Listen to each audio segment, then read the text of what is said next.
Je viens de sortir de la douche. J'étais encore en pyjama quand j'ai regardé le match. Bref. Je voudrais poser une question à la direction du Bayern, si jamais elle regarde cette vidéo. Qu'est-ce qui vous retient de vendre Leroy Sané? Il n'y a, a pas de piège, c'est une question simple. Juste voilà. Qu'est-ce qui vous retient de vendre Leroy Sané? Qu'est-ce qui vous retient? Voilà, première question. Maintenant, deuxième question. Pour une autre personne, Vincent Kompany. Pourquoi, comme dirait Cyprien, pourquoi Leroy Sané est titulaire? Pourquoi Leroy Sané joue? Pourquoi Leroy Sané joue au Bayern? Pourquoi Leroy Sané est titulaire pendant 90 minutes? Sachant que ce mec n'a pas une seule saison référence au Bayern, qu'il est dégueulasse, qu'il ne pense qu'à sa gueule, qu'il choisit ses matchs, que techniquement c'est mauvais, que ce mec n'a aucune marge de progression, que ce mec n'apporte rien, que ce mec a un caractère dégueulasse. Pourquoi il joue 90 minutes au Bayern? Voilà, c'est aussi simple que ça. Les amis, le Bayern s'est incliné 2-1 face à Mayence. Mayence qui est une équipe qui, il y a 2 mois, on a affronté exactement sur la même pelouse. Donc c'était à l'extérieur. On les a tapés 4-0. Donc au final, cette équipe, elle n'a pas de secret. Elle a des secrets pour personne. Puisque cette équipe, on l'a jouée il y a à peine 2 mois. On l'a jouée il y a à peine 2 mois. Quand c'était Halloween.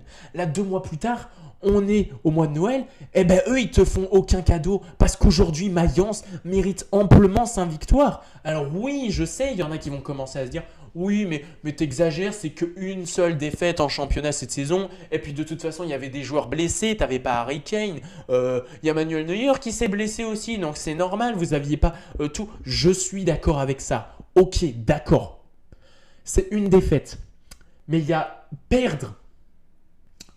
Et perdre de cette manière-là. Parce que Mayence, aujourd'hui, le pire, c'est qu'ils n'ont pas démérité leur victoire. Ils nous ont bouffé. Ils nous ont marché dessus. Ils ont montré à toutes les équipes d'Europe, toutes les équipes du monde entier, que c'était possible de battre le Bayern sans mettre le bus derrière et de miser sur une contre-attaque. Parce qu'aujourd'hui, Mayence nous a bouffé, ils ont mis de l'intensité. Et là, bizarrement, on constate quelque chose qui commence, à mes yeux, à devenir problématique. C'est qu'à chaque fois qu'on affronte des équipes qui mettent l'intensité, qui jouent au ballon, qui proposent quelque chose, eh ben on n'y arrive pas. On n'y arrive pas. Et là, le pire, c'est que c'est Mayence en face, avec tout le respect que j'ai pour eux. C'est Mayence en face. Et encore, ils ont été gentils, ils ont gagné que 2-1. Mais ça donnerait quoi contre des équipes qui jouent au ballon, comme le Barça, par exemple? Ah bah Tiens, le Barça, on les a affrontés en Ligue des Champions. Je viens de me rappeler comme ça. Le Barça, on les affronte en Ligue des Champions. Bah ça donne quoi? Ça donne qu'on perd 4-1. Vraiment, le match que j'ai vu cet après-midi, c'est honteux. C'est peut-être le pire match depuis le début de cette saison. Franchement, le pire match depuis le début de cette saison. C'est honteux. Et je reviens du coup aux gens qui disent oui mais c'est bon, ça arrive de perdre. Oui, je suis d'accord avec ça. Encore une fois, il y a perdre et perdre. Parce que là, c'est bien beau aussi. Oui, tu as le droit de perdre et tout, ça arrive un faux pas. Mais là, ok, si t'as un faux pas, c'est un faux pas. J'espère que c'est le premier et que c'est le dernier. Parce que là, la semaine prochaine, je crois, si je dis pas de bêtises, vous me rectifierez ça dans les commentaires. J'ai la flemme d'aller chercher, je t'avoue. Là, j'avais pas vraiment envie de faire ce débrief. La preuve, j'ai même pas eu le temps de me coiffer. J'ai rien fait. Je suis à la rage totale. J'étais en pyjama, je vous le dis. Je reviens sur ce que j'étais en train de dire. Je suis en train de m'égarer. Si la semaine prochaine, je crois qu'on joue contre le Borussia Mönchengladbach et qui est notre bête noire, si on n'arrive pas à battre Gladbach et que derrière Leverkusen ou Francfort gagnent leur match, ils reviennent à 1 point ou voire même à égalité de nous. Parce que jusqu'à présent, on avait de l'avance, on perdait pas. Et puis Leverkusen et Francfort avaient quand même quelques faux pas. Ils faisaient beaucoup de matchs nuls. Mais là, franchement, avec le match qu'on a vu cet après-midi, mais on est très très loin du début de saison où on se disait ça y est, le Bayern va tout dégommer cette saison en Bundesliga, ça va être une voie royale pour le titre, ça y est, la malédiction Harry Kane est enfin brisée, nanani nanana. Les gars, mais vous avez vu le match de ce soir, sans déconner? Vous avez vu le match de ce soir? Techniquement, enfin vraiment, j'ai vu tout ce que je détestais du Bayern cette saison. Tout ce que je détestais. C'est-à-dire une équipe qui, collectivement, ne sait pas quoi faire, qui se retrouve, il n'y a aucun mouvement en attaque, on est complètement dépassé. En attaque, on ne sait pas quoi faire parce que derrière, tu as une équipe qui, en plus de bien jouer offensivement, ça fait tourner. Défensivement, le bloc, il est bien structuré, il est bien compact, ce qui fait que nos putains d'attaquants, ils n'arrivent encore une fois à rien faire. Ça fait circuler, ça revient au milieu de terrain. Et les milieux de terrain, ils essayent de faire des ballons lobés et tout, là, comme Joshua Kimmich. Je ne vais pas taper sur Joshua Kimmich, mais à un moment donné, ça c'est un truc qui me saoule, ces ballons lobés, ça ne sert à rien. Surtout quand tu vois les attaquants qui ne sont pas les plus grands du monde et qui ne seront pas les premiers à faire les efforts dans les duels aériens. Je pense notamment à un certain Leroy Sané, encore une fois. Il y a tout ce que je déteste. Et puis en plus de ça, on a revu les travers du début de saison en défense avec un Min-jae qui, sans Dayot Upamecano, est complètement lessivé parce que Eric Dyer, ce soir, je veux bien Eric Dyer, là, les six premiers mois qu'il a fait quand il est arrivé la saison dernière, ça passe, c'était costaud, c'était solide, ça allait. Mais c'est pas le niveau du Bayern, les gars, Eric Dyer. Je veux bien, tout le respect, j'ai aucun problème avec lui. Mais il n'a pas le niveau pour être titulaire au Bayern, quoi. C'est quoi Min-jae? En fait, il a aspiré l'âme de Dayot Upamecano de la saison dernière et d'il y a 2 ans. C'est-à-dire que sous pression, il est complètement à la ramasse. Parce que Min-jae, quand il fait des très bons matchs, je le dis, hein, ce match contre le PSG, c'est peut-être son meilleur match depuis qu'il est arrivé. Mais là, ce soir, mais c'était dégueulasse. C'était dégueulasse. Mais vraiment, vraiment collectivement, j'ai vraiment détesté tout ce que j'ai vu. On s'est fait manger par Mayence qui a mis un pressing, une intensité où vraiment c'était impossible d'y ressortir. Nos joueurs, ils étaient complètement dépassés, que ce soit défensivement, que ce soit offensivement. On s'est fait bouffer et encore heureux qu'on ne prenne que 2 buts. Et derrière, on prend 2 buts, justement. Parce que là, je vais revenir sur un autre point. Daniel Perret. Putain, Daniel Perret, c'est fait exprès ou quoi? Ça fait 2 vidéos et 2 lives que je n'arrête pas de le défendre en disant Daniel Perret, c'est l'avenir. Il doit être de plus en plus titulaire. C'est lui, peut-être, l'élément qui fera l'élément de transition pour l'après-Neuer. Parce que là, ça y est, Neuer, on sait que c'est la fin. On l'a vu contre Leverkusen, machin chouette et tout. On ne va pas revenir là-dessus.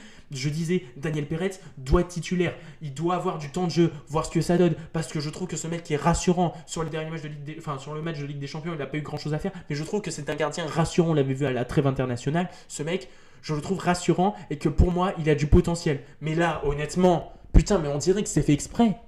Mais le match qui sort ce soir, mais qu'est-ce que c'est dégueulasse. Mais qu'est-ce que c'est pas rassurant. Mais qu'est-ce que c'est inquiétant.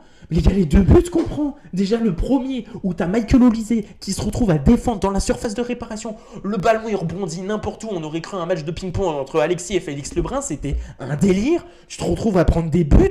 Les passes, zéro communication avec tes défenseurs. Mais alors absolument zéro communication. Dégueulasse. Mais dégueulasse. Donc, ok, le gardien, ça va pas. Neuer, t'as un Neuer qui est finito. Ulreich, il est pas rassurant et lui commence à prendre de l'âge. Et t'as un Daniel Perez qui est pas rassurant contre Mayence. Hein, c'est Mayence, encore une fois, je le répète en face. Encore une fois, sans manquer de respect à Mayence qui a clairement fait le match qu'il fallait. Mais c'est Mayence en face. Je le rappelle. Voilà. Donc au gardien, t'as un problème. Derrière, t'as une défense Min-jae, Eric Dyer qui n'a pas été au niveau. Eric Dyer, encore une fois, je l'ai redit, ce mec n'a pas le niveau pour jouer au Bayern. Min-jae, quand il n'est pas accompagné de Dayot Upamecano, il panique complètement. T'as Deli Atero, on le sait, qui vont tellement haut, qui fait que derrière, t'as que des défenseurs qui se retrouvent là, comme ça, à défendre. Et quand t'as une équipe qui met de l'intensité, qui joue au ballon, qui est bien structurée, là, t'es complètement à la ramasse. Parce que 2 contre 4-5 joueurs. Et comment tu veux faire? C'est impossible. Ah, je suis dégoûté. Là, vraiment, c'est honteux ce que j'ai vu. Mais c'est honteux. Et en attaque, j'en parle même pas. Parce que déjà, même contre les blocs bas, on avait ce putain de problème d'efficacité. Alors oui, c'est vrai que les 2 derniers matchs, on met 9 buts. Mais franchement, il y a un problème de finition. Il faut se dire la vérité. Il y a un problème de finition. J'ai l'impression qu'il faut s'en remettre qu'à Harry Kane et Jamal Musiala. Et s'il y en a un des deux qui est blessé ou qui, comme ce soir, était pris par l'intégralité de la défense de Mayence, mais alors... Mais c'est tellement stéréotypé, quoi. Mais c'est tellement stéréotypé. Donc, t'as une attaque qui n'est pas rassurante, t'as une défense qui n'est pas rassurante. T'as un gardien qui n'est pas rassurant et t'as un milieu de terrain qui, lui, pour le coup, est plutôt bon. Joshua Kimmich, je le répète encore une fois, il fait un très très bon début de saison, mais du coup, il redouble d'efforts parce que non seulement ils doivent créer les situations offensives, ils doivent essayer de créer les solutions, de trouver les espaces et tout, sauf que des espaces, il n'y en a pas, vu qu'on est pris partout. Et derrière, quand tu subis, il doit faire les efforts de revenir pour ensuite refaire l'effort. Donc au final, tu te retrouves avec un milieu de terrain qui redouble d'efforts, quoi. Et franchement, c'est hyper problématique. C'est hyper problématique. Alors évidemment, là, on n'est pas en crise, c'est pas une situation alarmante, c'est que notre première défaite de la saison. On est quasiment en janvier, donc c'est pas alarmant. Mais encore une fois, je le répète, si on ne gagne pas le prochain match et que derrière Leverkusen et Francfort, eux, gagnent leur match, ça se joue à vraiment plus grand-chose. Et j'espère sincèrement qu'Harry Kane va revenir, parce que là, franchement, ça commence à devenir problématique. Et là, on va aussi arriver à un autre point, c'est que le mercato hivernal arrive. Honnêtement, je sens qu'il y aura peut-être un prêt à la limite, mais quasiment pas de recrues. Mais quand tu constates le dernier mercato estival, sur les 3 joueurs qui sont arrivés, bon, t'as Michael Olise qui, lui, par contre, fait un bon début de saison. Mais bon, après, là, aujourd'hui, quand il est pris dans un match comme ça compliqué, il peut pas faire grand-chose. Hein, il a beau tenter et tout, quand ça veut pas, ça veut pas. Voilà, donc, ok.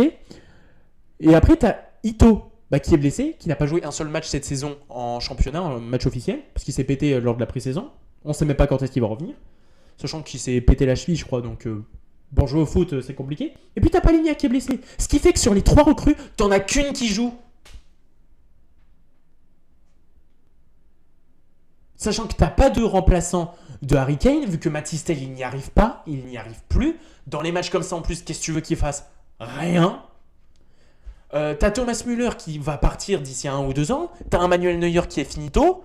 Derrière, pour le remplacer, c'est pas au niveau non plus. Maintenant, il faut se dire la vérité. C'est pas rassurant. T'as le cas Jamal Musiala, on sait pas s'il va prolonger ou pas. T'as le cas Alphonso Davies, tu sais pas s'il va prolonger ou pas. T'as le cas Joshua Kimmich, tu sais pas s'il va prolonger ou pas. Donc à un moment donné, je sais pas, faudrait peut-être se bouger un peu aussi en termes de mercato. Je sais pas. Non ? Parce que là, ça fait 2-3 saisons qu'en termes de mercato, le Bayern, c'est quoi ? Parce que du coup, tu as ce mercato estival où tu as absolument. Tu as 3 joueurs, mais tu en as 2 qui sont blessés. Tu en as un qui est bon, certes, mais dans les gros matchs, ils ont beaucoup plus de difficultés. Le mercato que tu avais fait il y a 2 ans où tu as Sadio Mané, Mathis de Ligt et tout, tous tes joueurs sont partis, mais vraiment tous. Donc tu n'as pas gardé de Ligt. D'ailleurs, tu sens quand même l'impact qu'avait de Ligt en défense juste l'année dernière. Pour ceux qui voulaient son départ à tout prix, voilà, maintenant juste je tiens à souligner l'impact qu'il avait quand même en défense. Yann Sommer est parti, parce que oui, ça aussi on n'en parle pas assez, mais quand tu vois ce qu'est en train de faire Yann Sommer avec l'Inter, tu te dis que ça aurait été pas si mal si Yann Sommer il aurait tenu la baraque à la place d'un Manuel Neuer pendant peut-être 2 ou 3 saisons, parce qu'on sait aussi que lui il est plutôt jeune, il a la trentaine aussi. Sadio Mané est parti, Mazraoui est parti, Gravenberch est parti. Quand tu regardes la saison de Gravenberch à Liverpool, c'est pareil, là tu te dis, tu l'as un peu en travers de la gorge. Donc bref, tout ça, c'est un autre. Putain, j'arrive même plus à parler, ça m'énerve. C'est un autre truc qui pose problème aussi. Donc voilà. Je vais m'arrêter là pour aujourd'hui. Le match était honteux, mais vraiment honteux. C'était le pire match depuis le début de la saison. Contre une équipe qui, a 2 mois, tu tapes 4-0 sans aucun problème. Là, aujourd'hui, tu te fais manger en mettant de l'intensité. Va falloir se réveiller. Vincent et compagnie, va falloir se réveiller. Va falloir que tu motives les joueurs. Les joueurs, va falloir qu'ils se réveillent. Honnêtement. Parce que là, des matchs comme ça, mais c'est hors de question qu'on en revoit en championnat et en Ligue des Champions. Et encore une fois, je le répète et je le répète, c'était Mayence en face. C'était Mayence. Bref, je vais m'arrêter là. Je vais m'arrêter là, tout simplement. On se dit à très bientôt. Je pense qu'on fera un live peut-être demain à froid pour revenir un peu sur tout ça et réacter un peu à ce qui s'est passé ce week-end. Voilà, maintenant le Bayern est toujours leader de championnat. Bien sûr, on a perdu notre série d'invincibilité. Bon, je me doute qu'on n'allait pas faire une saison à la Leverkusen, mais bon, voilà, maintenant on a perdu un match. On est déjà à 4 défaites cette saison, toutes compétitions confondues, dont une élimination en pokal. Voilà, voilà la situation où on en est aujourd'hui. On n'est pas en crise, mais va vraiment falloir se poser les bonnes questions et vraiment régler les problèmes qu'on a. Parce que par la suite, si tu as des joueurs comme Harry Kane qui se pètent et c'est sur une durée indisponible, Le Bayern, faut pas que ça devienne une équipe qui mise tout sur les individualités. T'as l'effectif pour. Tu t'appelles le Bayern, putain. Bref, je vais m'arrêter là. Les amis. Merci d'avoir suivi ce débrief. Si ça vous a plu, n'hésitez pas à vous abonner, à like. Voilà, comme d'habitude, la recette. Et puis, bah, nous, on se dit à très vite pour une prochaine vidéo, un prochain live. Allez, salut. Effectivement, je me suis trompé. C'est pas le Gladbach qu'on affronte le week-end prochain, c'est Leipzig. Voilà.